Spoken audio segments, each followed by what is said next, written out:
Solo Leveling Season 2, Episode 9, titled It Was All Worth It, adapts chapters 88 to 91 of the manhwa, beginning with Jinwoo, reaping several rewards after defeating the demon monarch, Baran. Among them is the final item needed to craft the elixir of life, allowing him to produce 6 holy water of life.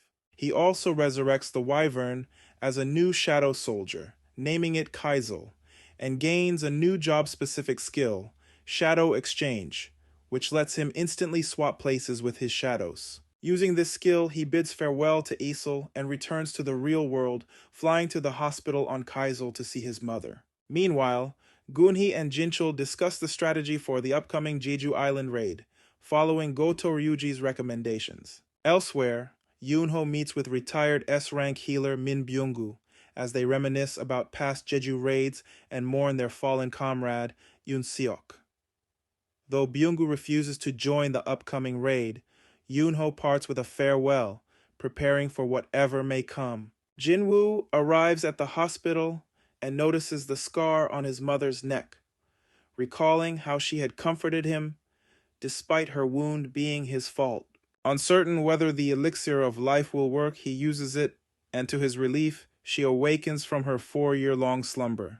Jinwoo is overjoyed to finally reunite with her. Afterward, as she also reunites with Gina, watching their heartfelt reunion, Jinwoo feels that all his struggles have finally paid off. Meanwhile, Gunhee publicly announces the 4th Jeju Island raid in a press conference, revealing Korea's collaboration with 10 Japanese S-rank hunters. Seeing this, Min Byung-gu reflects on the past and recalls his late comrade Eun-seok's reasons for fighting alongside Yoonho. Jinwoo returns home with his mother and Gina, sharing a long-awaited family moment where they also discuss their father. However, he can't shake the uneasy feeling that, as a hunter, he may have crossed a line that distances him too far from his family. Soon after, he receives a call from the Hunter Association. Following the press conference, a brief scene introduces American national-level hunter Thomas Andre, who makes a surprise visit to Gunhee. Gunhee and Jinchul speculate whether his arrival is to pressure Korean hunters over Dongsu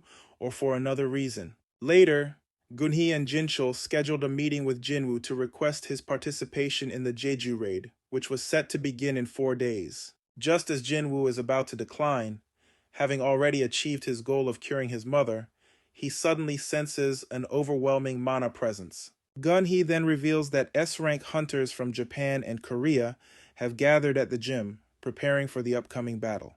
The focus shifts to the gymnasium, where Yoonho and Ma Dong-wook, the guildmaster of Fame Guild, are engaged in a sparring match. Gunhee brings Jinwoo to the gym, where Yongin soon joins them, and the three discuss the ongoing training. Shortly after, the 10 Japanese S-rank hunters, led by Goto Ryuji, make their entrance. As the Japanese hunters are unimpressed by the Korean hunters' abilities, Ryuji proposes a friendly match to assess both sides' skills. Yoonho establishes the contest rules, while Gunhee suggests limiting participation to combat-type hunters. Episode 9 concludes on a tense note, building anticipation for the upcoming showdown between the Japanese and Korean S-rank hunters.